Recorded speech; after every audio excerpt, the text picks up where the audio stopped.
Good morning, it's me, Nancy, today. Hey, you can see it's breaking light outside. Isn't that pretty? There's my nativity scene. I don't think you can see it at the moment. We'll have to wait for a moment till it's lighter out there. But let me tell you about it. So, I went out there and I sat, I put a chair there. Let me see if I can turn it off and on. Because you really need to see this to understand what I'm talking about. Come on, turn off and on. We have to go all the way out there to make the light turn on. Can you see it very well? Not too well. Okay. I'll just have to take you all the way out there. So there's this song. I go to the garden alone and the dew is still on the roses, and the voice I hear as I gather there, none other. Anyways, and he walks with me, and he talks with me, and he tells me I am his own. And so I think of that song as I talk to the Lord, and I love my nativity scene because it's like my own little holy area. I mean, it's not holy, there's nothing, but it's, it's just decorations, but it reminds me, come on, turn on lights. Why are you not turning on? Why are you turning red? What does that mean?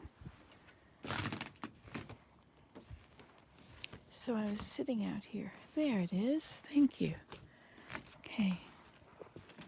So I brought a chair, and then I sat here, and I just was part of this little manger scene.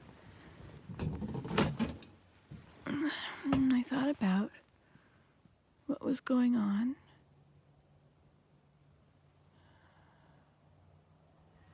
And I thought about the shepherds. I don't have representations of shepherds. And then, while this is going on, and I'm having this amazing time here, imagining each of these kings and why they've taken this journey and how far they walked, and the Savior and what he's thinking as he's looking at his mom and what she's thinking as she's looking at him. Like, she knows he's the Son of God. And he knows that she knows. He knows too. Maybe he knows. I think he knows.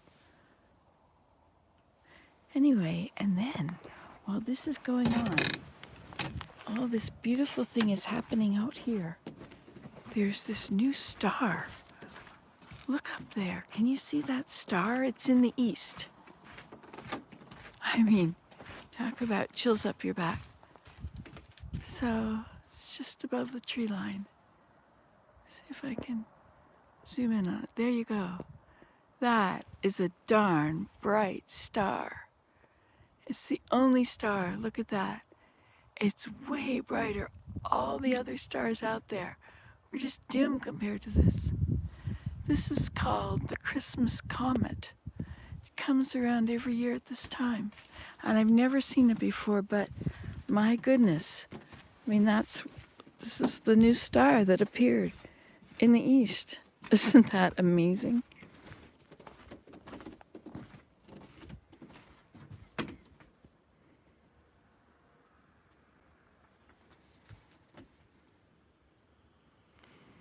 Okay, it's too cold to be out here without my proper attire.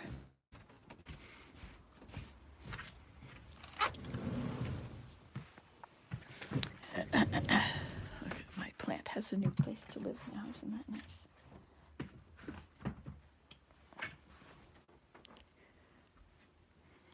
All right, so now I have this nice chair here. I can sit and I can look at my little nativity scene.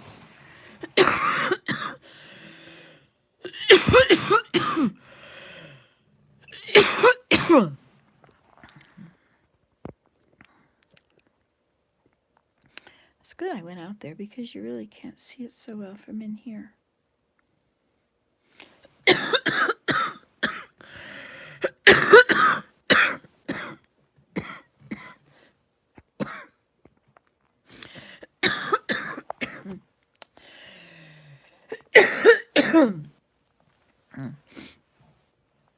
So anyway, good morning. Are we together? Yep, 5:23. I really love having my nativity scene. It's this location now where I can go and have a bit of a spiritual experience. I mean, it represents what happened. It represents the love of God, how he sent his son so that everything can be made right, so that we don't have to pay the penalty of, we don't have to fix everything we broke. He fixed it. All we have to do is have faith in him and lean on him and rely on him, and it's all good. And so this little scene here, turn you around, this little scene here,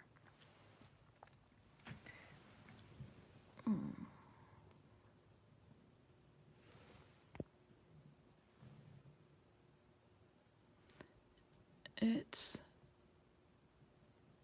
I feel reverent when I'm around it.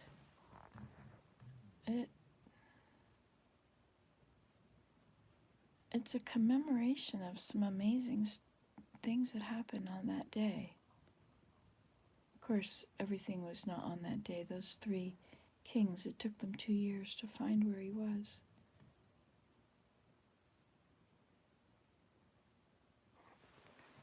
Do you like my reeds?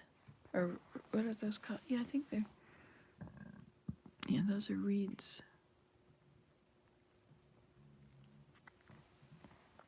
They're not my reeds, they're the Lord's reeds. I just found them and brought them home.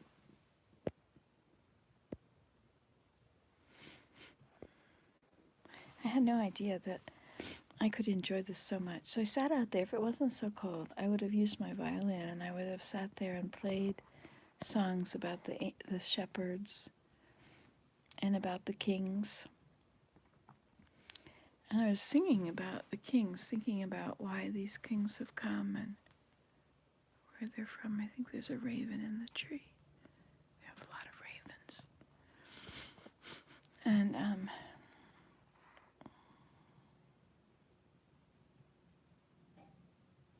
ravens have memories.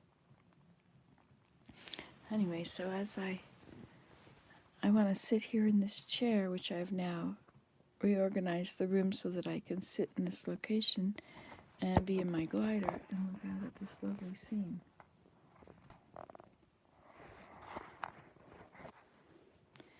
And I can really enjoy the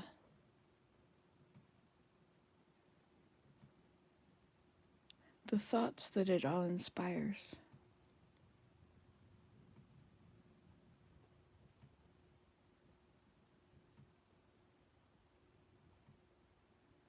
I want to go and wrap that baby up in swaddling clothes.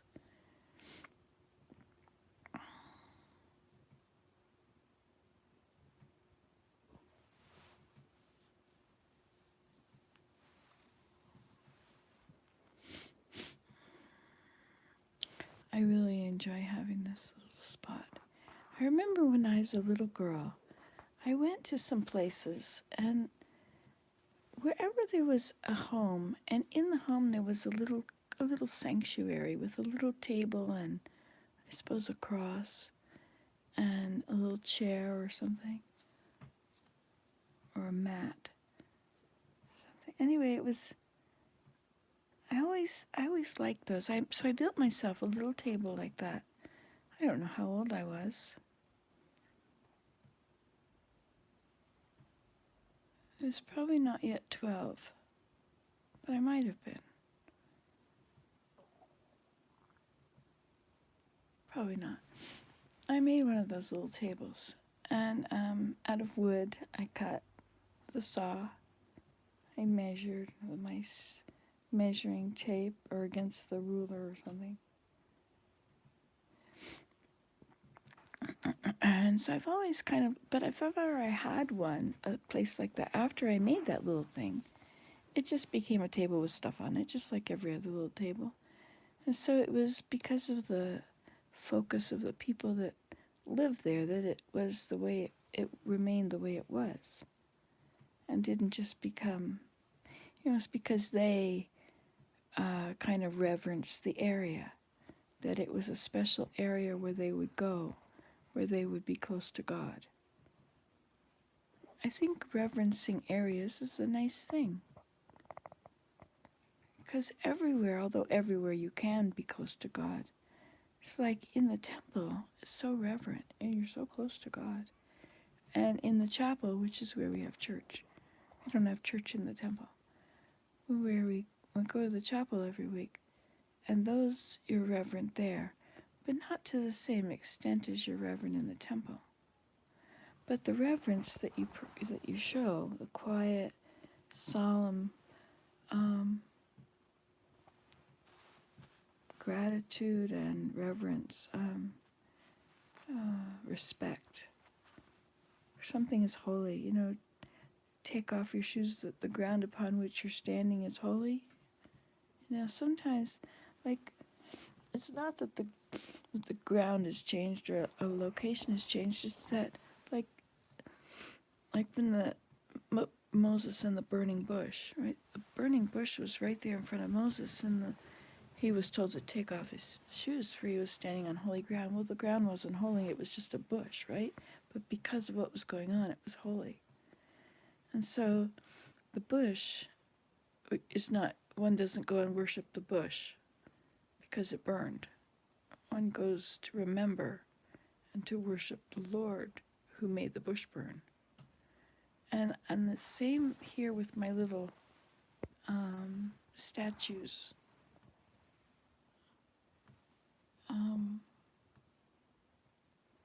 It's holy because of how I feel when I'm around it.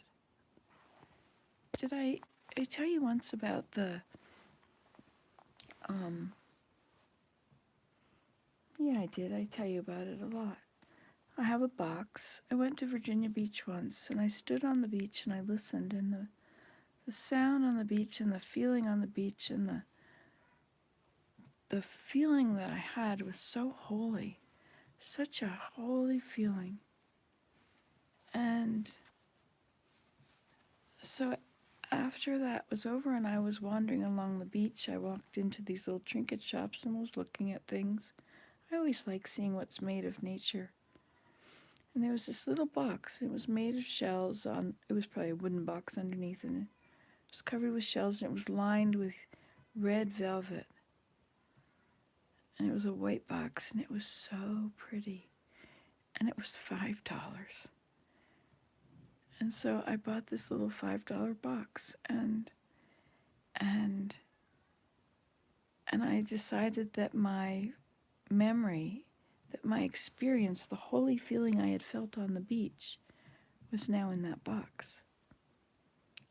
So that little box to me is kind of a holy box. There's no value to the box itself. It's just that if I remember that I had a holy experience when I see the box, that's good. Do you think? Hey, look, the light turned off outside, but the light has risen. Isn't that amazing about that star that's out there today?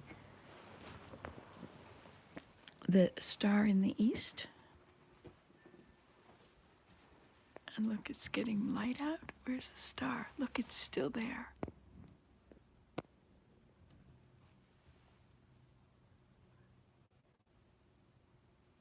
Where is it? Is that it right there? Yeah. The morning star? I don't think so. It was out there really early. I think this is the Christmas comet, which is a star to anybody that's looking at it. It's a star that has appeared in the sky over my nativity scene, sort of. The Lord has come to help it out. I think it's time to wash these windows. I haven't had fingerprints on my windows for years. Let's look at these fingerprints. This is the thumb. And this is the first finger and the second finger and the third finger and the fourth finger. And there's a little hand on all the little lines. Don't suppose you can actually see that. You can only see it when you don't want it to be, when you don't want it to be in the way. Then it's everywhere. I can hear little Maya.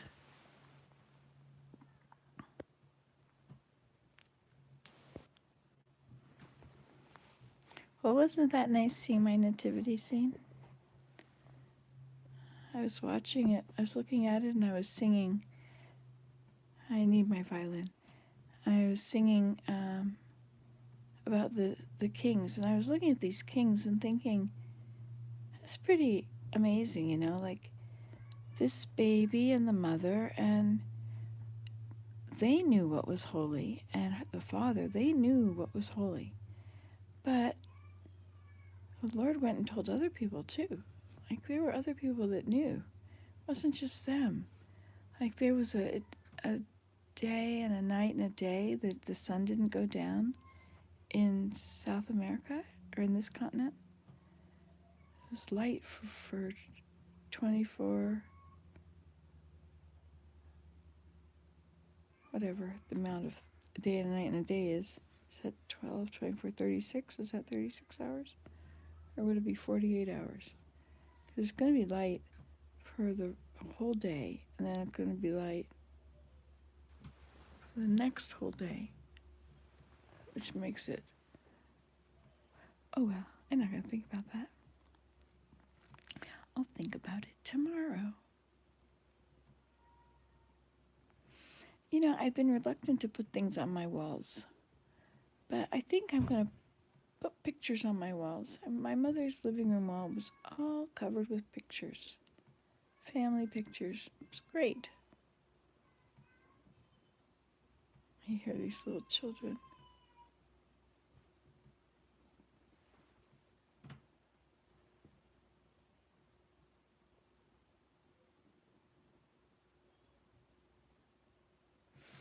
Hello, one person. Hey, you could do a thumbs up.